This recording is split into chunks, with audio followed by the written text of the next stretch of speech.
देखो फिर से गणतंत्र दिवस आ गया, जो आते ही हमारे दिलों दिमाग पर छा गया। यह है हमारे देश का राष्ट्रीय त्योहार, इसलिए तो सब करते हैं इससे प्यार। इस अवसर का हमें रहता विशेष इंतजार, क्योंकि इस दिन मिला हमें गणतंत्र का उपहार। आदरणीय प्रधानाचार्य जी, आदरणीय समस्त अध्यापिकाएं व मेरी प्रिय बहनों, आप सभी को 75वें गणतंत्र दिवस की हार्दिक शुभकामनाएं। मैं कुमारी महक कक्षा 11वीं की छात्रा गणतंत्र दिवस के पावन अवसर पर अपने कुछ विचार लेकर आपके समक्ष उपस्थित हुई हूँ।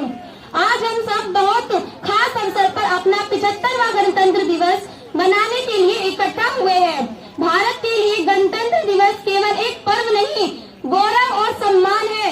यह दिन हर भारतीय का अभिमान है, क्योंकि हमारे देश के अनगिनत महान विभूतियों जैसे नेताजी सुभाष चंद्र बोस, चंद्रशेखर आजाद, सुखदेव, सरदार भगत सिंह, राजगुरु, लाला लाजपत राय, सरदार वल्लभ भाई पटेल, महात्मा गांधी, लाल बहादुर शास्त्री जी और न जाने कितने ही अननोन क्रांति वीरों की कुर्बानी के बाद भारत माँ को 15 अगस्त 1947 को आजादी मिली थी, लेकिन उसे सही मायने में स्वतंत्र 26 जनवरी 1950 को मिली, जिस दिन हमारे देश का संविधान लागू हुआ और भारत एक संप्रभु राष्ट्र बन गया। जब भारत आजाद हुआ था, आजादी का राज हुआ था, वीरों ने कुर्बानी दी थी, तब भारत आजाद हुआ था। भगत सिंह ने फांसी ली थी, इंदिरा का जनाजा उठा था, इस मिट्टी की खुशबू ऐसी थी, तब खून की नदियां बहती थी। वतन का जज्बा ऐसा था जो सबसे लड़ता जा रहा था, लड़ते लड़ते जाने गई थी, तब भारत आजाद हुआ था। फिरंगियों ने ये वतन छोड़ा था, इस देश के रिश्ते को तोड़ा था, फिर भारत दो भागों में बटा था, एक हिस्सा हिंदुस्तान था, दूसरा पाकिस्तान कहलाया था। सरहद नाम की रेखा खिंची थी, जिसे कोई पार न कर पाया था।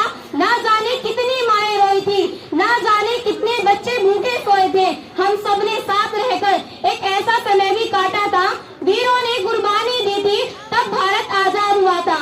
इन वीरों की कुर्बानी के बाद भारत एक गणराज्य बना और गणतंत्र भारत के प्रथम राष्ट्रपति बने डॉक्टर राजेंद्र प्रसाद। राष्ट्रपति तब से लोकतांत्रिक गणराज्य होने के कारण भारत हर साल 26 जनवरी को एक भव्य समारोह का आयोजन करता है और भारत सरकार इस अवसर पर एक विदेशी नेता को मुख्य अतिथि के रूप में आमंत्रित करते हैं। इस बार 2024 में 75वें गणतंत्र दिवस समारोह के मुख्य अतिथि हैं फ्रांस के राष्ट्रपति इमैनुअल मैक्रों और 1950 में इंडोनेशिया के राष्ट्रपति सुकर्णो में गणतंत्र दिवस समारोह के मुख्य अतिथि थे। इस अवसर पर देश की राजधानी नई दिल्ली में राष्ट्रपति ध्वजारोहण करते हैं, क्योंकि राष्ट्रपति हमारे देश का संवैधानिक प्रधान है और राष्ट्रीय ध्वज को 21 तोपों की सलामी दी जाती है और कर्तव्य पथ, जिसे पहले राजपथ कहते थे, एक भव्य परेड का आयोजन किया जाता है, जिसमें देश की सेना द्वारा शक्ति का प्रदर्शन किया जाता है। इस वर्ष गणतंत्र दिवस उत्सव भारत लोकतंत्र की जननी और विकसित भारत थीम पर केंद्रित है। आज का दिन स्वतंत्रता संग्राम में भाग लेने वाले प्रत्येक स्वतंत्रता सेनानी के बलिदान और योगदान के प्रति कृतज्ञता ज्ञापन करने का दिवस है।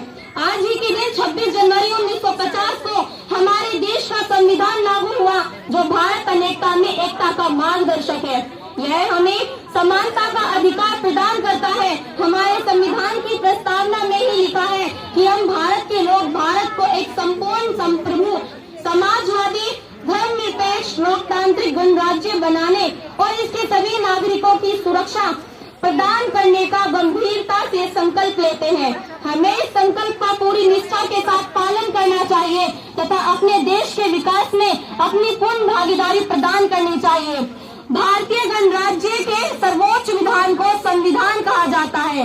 संविधान को संविधान सभा द्वारा 26 नवंबर 1949 को पारित किया गया था। इसके बाद 26 जनवरी 1950 से भारत में संविधान लागू हुआ था।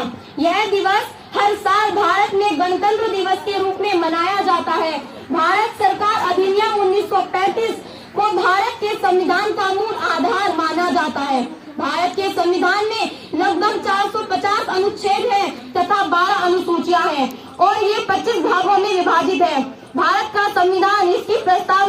शुरू होता है। संविधान की प्रस्तावना में इसके आदर्श, उद्देश्य और बुनियादी सिद्धांत शामिल हैं। हमारे संविधान ने देश की आवश्यकता के अनुसार विश्व के अधिकांश प्रमुख संविधानों की सर्वोत्तम विशेषताओं को अपनाया है।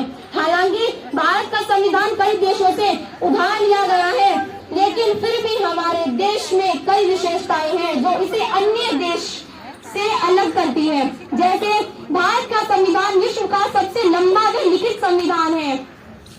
हमारा संविधान हमने विभिन्न स्रोतों से लिया गया, जैसे इसमें मौलिक कर्तव्य जो हमने सोवियत रूस के संविधान से लिए, मौलिक अधिकार जो हमने संयुक्त राष्ट्र अमेरिका से लिए, नीति निर्देशक तत्व ये हमने आयरलैंड के सिद्धांत से लिए। हमारे देश का संविधान अत्यंत कठोर है लेकिन लचीला भी है। हमारा संविधान संघात्मक और एकात्मक का मिश्रण है। हमने कानून के शासन को अपनाया है। संविधान के अनुसार भारत एक धर्मनिरपेक्ष गणराज्य है। भारत का संविधान हमें इकहरी नागरिकता प्रदान करता है। इसके साथ और बहुत सारी विशेषताएं हमारे संविधान में शामिल है। ना सरकार मेरी है, ना रोब मेरा है, ना ही बड़ा सा नाम मेरा है। ना सरकार मेरी है, ना रोब मेरा है, ना ही बड़ा सा नाम मेरा है। बस इस बात का गर्व है कि मैं हिंदुस्तानी हूँ और हिंदुस्तान मेरा है।